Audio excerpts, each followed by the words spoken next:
Hello everybody, I'm NightCirc and welcome to episode 7 of our Minecraft 1.19 survival Let's Play series. In our last episode, we built this underground village, and after I was done building the underground village, I did nothing with this big chunk right here, and that is because I wanted to know what all of you wanted me to put here. There were a lot of people who said to build an iron golem there, but the comment that I liked most was to build a bell there. As you know, the bells only are placed in villages. So in today's episode, we will be clearing out this big boulder right here and building a massive bell. Along with doing that, we will be making a bunch of different farms, including an automatic sugarcane farm, an automatic carrot farm, a melon farm, a pumpkin farm, an iron farm, and a gunpowder farm. Yes, a lot of farms. And as you can see, we are wearing a different skin, and that is because this is the Halloween version of my skin. Instead of going with the all white and green, we now have black and orange to represent Halloween. I'm now going to go head over to the nearest village to grab a bell, because I actually did not grab the bell when I was there last. Because my plan is to place the bell right by where I'm going to build the bell, and then copy the bell that's on the floor and try to build it. After we're done with that, it will be time for us to get started on the many different farms we have.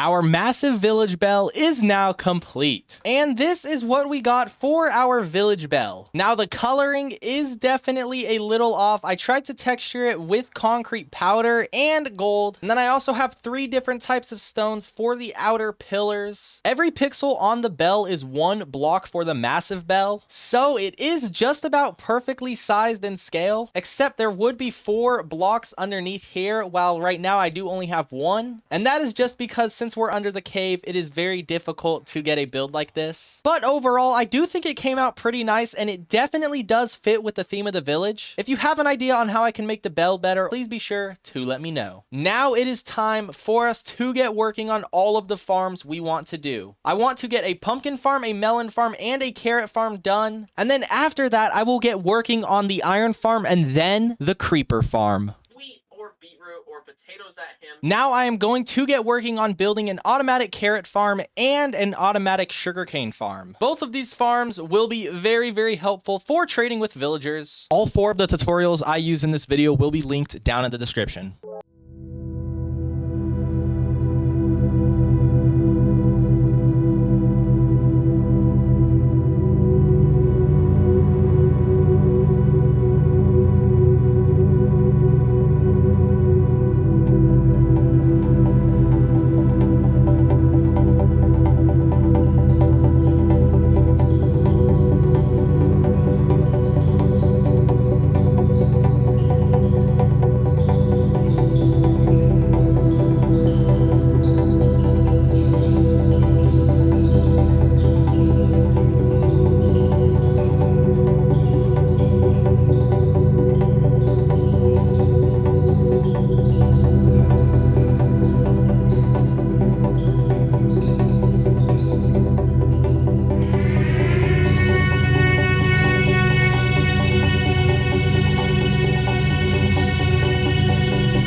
Our first 3 farms are now complete. First off, we have our automatic carrot farm. I built it right over here. I thought this was a pretty nice spot to put it. Basically, these 2 farmer villagers will farm all of the carrots. They will then throw the carrots to this villager. It will go into the hopper and then down into these chests. And in total, as of now, we do have 9 stacks of carrots. And all of those carrots were getting built up while I was just working in the background. This is going to be extremely useful for our villager trading. I did have some trouble transporting that second villager. Next up is our automatic sugarcane farm. So as you walk up the stairs, we have a vine here that takes us right here where we have a minecart that will keep going back and forth collecting sugarcane. So far, we only have 37 sugarcane, but that's only been collecting while I was working on our pumpkin farm. And finally, our pumpkin and melon farm. So if we walk down this direction, I have a little doorway right here, and here is our pumpkin and melon farm.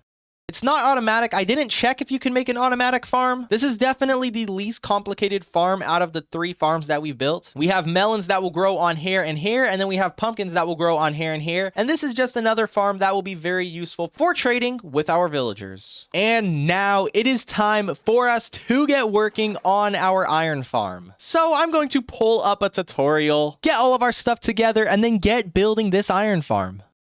I first started by clearing out a little area. And then I built the little rooms for each villager. I then went down to collect our villagers. And this process took me over an hour just setting up all the rails and failing over and over. So I put a ton of different powered rails. And it was much, much easier. Afterwards, I had to get the one zombie that we need for this, and I named him. And then it was time to finish the build for the iron farm. And now our iron farm is finished. Every single tutorial that I will be using in today's video will be down in the description. We got 3 villagers up there, a zombie with a name tag, and it will continuously spawn iron golems, dropping them into here, giving me iron. Now it is time for us to get to this build. This build idea was from one of you, and that was to put this inside a giant iron block. Before I can get to that, I need to get a bunch of sand and a bunch of gravel so I can make concrete. I could wait and possibly use actual iron to make this, but I think it will look much better with a gray concrete and a white concrete. I still haven't decided if I'm going to do 2 iron blocks stacked on top of each other or just do 1 big iron block around. Whichever I do need to get a bunch of gravel and a bunch of sand. The best thing for me to do is to get efficiency on my shovel. Now I do have an efficiency 4 diamond shovel already, but it has fortune 3, which makes it useless for collecting gravel. So I will be enchanting a new diamond shovel, and I will be enchanting and disenchanting until we can get an efficiency. I will be spending some time getting some XP, enchanting and disenchanting until we get efficiency without fortune, and then after I collect all of the gravel and sand, I will be back for the build.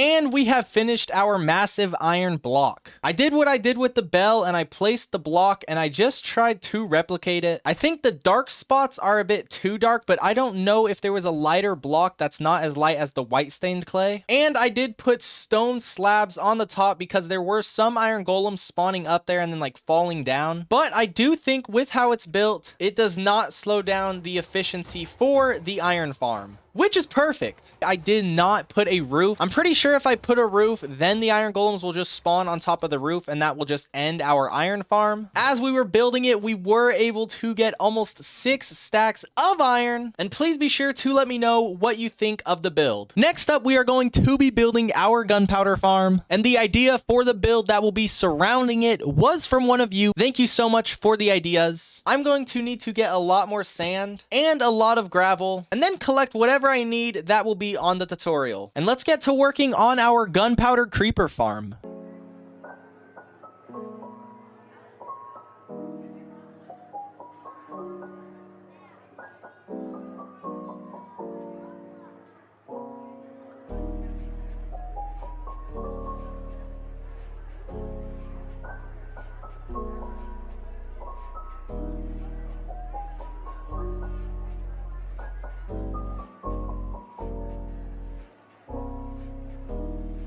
The idea for this build was to build it inside of my creeper head. Thank you so much for that idea. I fell in love with this idea the second I saw it. Now, sadly, the replay mod did just end right here. I have no idea why, but as I was getting the replay, it just cut off. So I'm sorry that you can't see the rest of the building process. Our creeper farm is now complete. I did build my head around the creeper farm. I do have a tower that has a ladder that goes all the way up there so I can sit there and be AFK while I wait for the gunpowder, because I'm pretty sure the creepers do only spawn when I'm up there. And eventually when I do get elytra, I'll be able to break that entire tower going up there and I'll just be able to fly up there. So that giant pole is just temporary. Now the coloring for the face is off. The light blue and the dark blue is about the closest colors that I could get to match my face. I think I could have used the cyan, but there isn't like a darker version of that. So the border of my head would have been a little weird. And just the sizing and proportions are definitely off. But I do think it did come out pretty nice, and thank you so much for that idea. Now to get in, I do just right now have a little entrance on the side where I can go up this ladder and sit AFK while I wait for gunpowder. And then to collect my gunpowder, I have this little room just right here that we walk down. And then right now I do only have a stack and a half, but again, I do not believe the creepers actually spawn unless I'm like much higher up. And when I first built it, I did set AFK just to make sure it works. But that is going to be it for this video. I really hope you all did enjoy. The coloring of the iron block is definitely off from a regular block of iron. But in today's episode, we did make a lot of progress. And I do want to say I'm sorry for this episode being about 2 weeks after the previous episode. That is just because I was working on that 100 days video. And this video actually took quite some time to record because of all the tutorials and resource gathering for all of the concrete. But I do hope you enjoyed, and if you did, please consider leaving a like and subscribing if you have not done so already. I hope to see you all in my next video.